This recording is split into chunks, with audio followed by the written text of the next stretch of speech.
हरि ओम तत्सत। नर्मदे हर। हमने जो नर्मदा परिक्रमा की है उसका ये वीडियो में बनाने जा रहा हूँ, तो आप सबको ज़रूरी माहिती हो इसके लिए मैं ये वीडियो बना रहा हूँ। नर्मदे हर, हर हर नर्मदे। नर्मदा मैया की जय हो।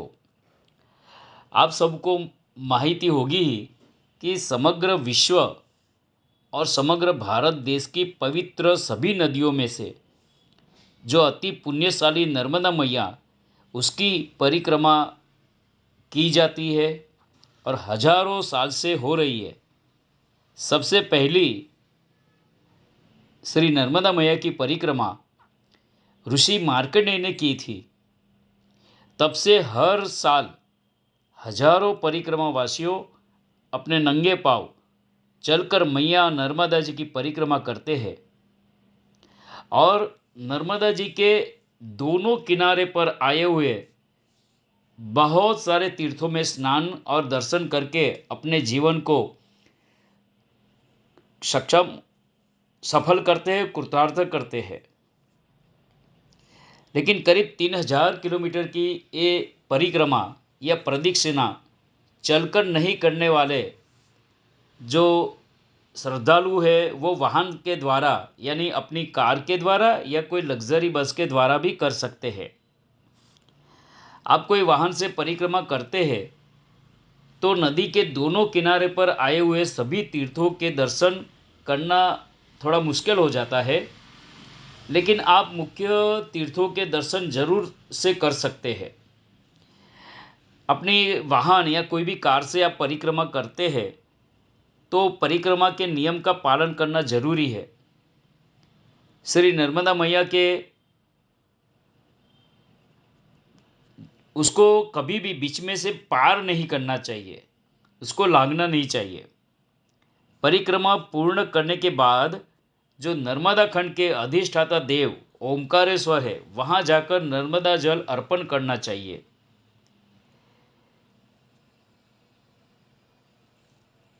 अगर आप बीच में ही कहीं नर्मदा को पार कर लेते हैं तो ये आपकी परिक्रमा भंग हो जाती है।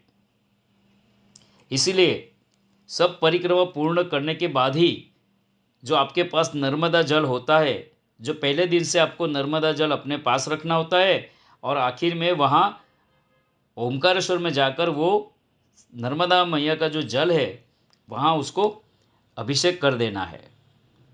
अगर आप गृहस्थ है यानी आप संसारिक आदमी है तो परिक्रमा के दरमियान अपने घर या कोई परिवारजनों के घर नहीं जाना चाहिए। परिक्रमा पूर्ण करने के बाद ही अपने घर जाना चाहिए। तो परिक्रमा के दरमियान पूर्ण वैराग्य जीवन बिताना चाहिए।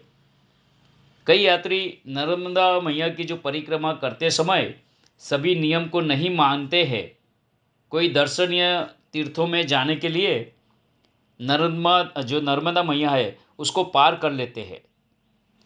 जैसे कि ये जो ओमकारेश्वर है, भेड़ा घाट है, सहस्त्रधारा, कबीरवड या तो जो व्यास बेट है, वहाँ जाने के लिए ये नर्मदा को पार कर लेते हैं। तो जो अब परिक्रमा कर रहे हैं यानी परिक्रमावासी है तो ऐसे स्थल पर नहीं जाना चाहिए। अगर आप नर्मदा मैया को पार करते हैं ऐसे स्थल में जाने के लिए तो आपकी ये यात्रा जो है वो नर्मदा परिक्रमा नहीं परंतु नर्मदा दर्शन यात्रा कर सकते हैं। यानी नर्मदा दर्शन हो गया ऐसा आप मान सकते हैं।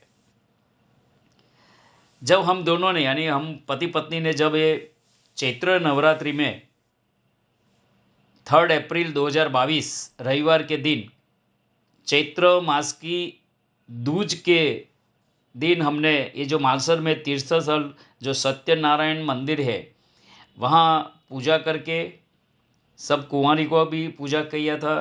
फिर नर्मदा जल में वहाँ रहकर पूजा पाठ, नर्मदा की आरती सब किया और उसका 2 प्लास्टिक बोतल में जल भरकर परिक्रमा की शुरुआत की थी।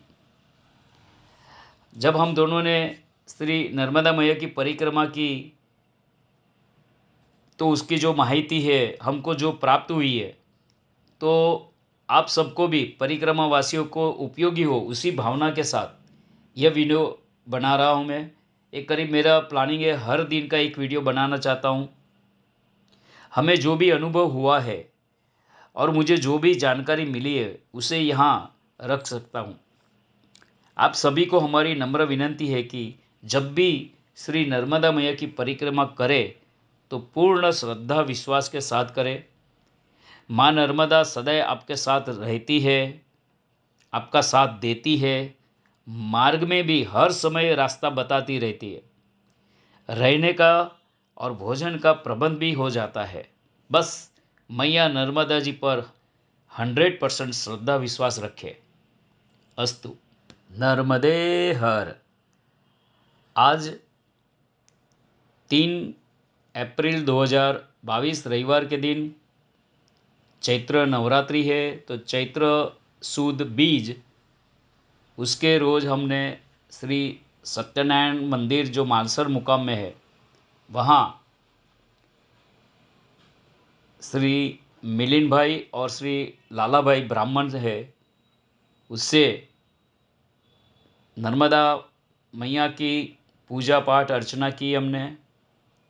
वहाँ श्री मंगलनाथ महादेव के दर्शन किए और 5 कुंवारी का भोजन पूजन करने के बाद करीब हमने दोपहर में 1 बजे से श्री नर्मदा मैया की परिक्रमा की शुरुआत की। वहाँ से हम मालसर से निकले, सिनोर गए, श्री आशापुरी माता जी का मंदिर है वहाँ, उसके दर्शन किया। वहाँ सिद्धेश्वर महादेव और श्री विश्वकर्मा प्रभु है, सभी के दर्शन और आशीर्वाद लेकर हम आगे गए। सिनोर से हम कुबेर भंडारी, जो करनारी कहते हैं, वहाँ पर दर्शन किया और कुबेर भंडारी से हम तिलकवाड़ा गए, वहाँ मारुति धाम के दर्शन और श्री नर्मदा मैया का जो मंदिर है, वहाँ मेरे धर्मपत्नी की एक साड़ी अर्पण करना था, तो वहाँ साड़ी माता जी को अर्पण किया। तो वहाँ एक भाविक बहन मिल गए, बहुत ही विनंती की और हमको प्रसादी में शरबत मिला। तो वहीं से हमने तिलकवाड़ा से श्री मणि नागेश्वर मंदिर गए, वहाँ वो तीर्थ स्थल में बहुत अच्छे से दर्शन हुआ। वहीं से हम गरुड़ेश्वर गए, वहाँ भी स्वामी वासुदेवानंद सरस्वती और दत्त मंदिर है, वहाँ सब दर्शन किए। और वहाँ से निकलकर हम झरिया श्री पंचमुखी हनुमान जी का मंदिर है, वहाँ गए। दर्शन करने के बाद तनखला होकर जीवनपुरा, वहाँ जो नाना अंबाजी का मंदिर है, वहीं पर गए और वहीं पर प्रसादी लेकर रात्रि का रोकाण किया। नर्मदे हर। हमारा यह वीडियो आपको पसंद आया है तो उसको लाइक करके अपने ग्रुप में शेयर कर लीजिए और आप सबको विनंती, हमारी चैनल को सब्सक्राइब कीजिए।